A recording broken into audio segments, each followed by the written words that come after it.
Morning all of you. आज हम discuss करने जा रहे हैं शॉर्ट ट्रिक ऑफ स्क्वायर के बारे में।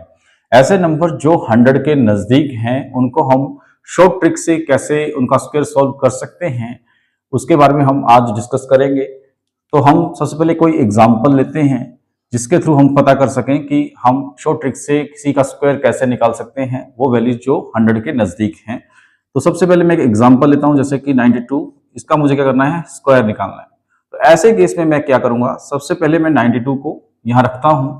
तो उसके बाद अब 92 100 के कितने नजदीक है, यानी कि 92 100 से कितना कम है, 8 कम है। तो सबसे पहले मैं क्या करूंगा, अब जो जितना कम है उसका क्या करूंगा, मैं होल स्क्वायर करूंगा। क्या करूंगा, मैं होल स्क्वायर करूंगा।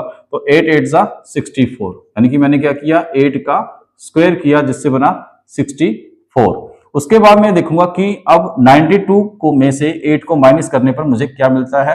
तो 12 माइनस में 8 दैट इज 4 और यहां पे बचता है 8। तो 8464 that is the answer of this questions. अब हम दूसरा एक एग्जांपल लेते हैं, जैसे कि मैं यहां पे लिखता हूं 88 का होल स्क्वायर। तो अब इसको भी हम इसी तरह से करके देखेंगे। जैसे मैंने क्या लिख दिया, 88 यहां लिख दिया। अब 88 जो है वो 100 से कितना कम है, 12 कम है। तो मैंने 12 को यहां पे लिख दिया। तो सबसे पहले मैं क्या करूंगा, अब जितना कम है उसका क्या करूंगा, मैं होल स्क्वायर करूंगा, यानी कि 12 का होल स्क्वायर दैट इज 144। उसके बाद अब यहां पे थोड़ा सा आपको ध्यान रखना पड़ेगा कि आप यहां पे ओनली 2 डिजिट लोगे और 1 को क्या करोगे, आप कैरी करोगे।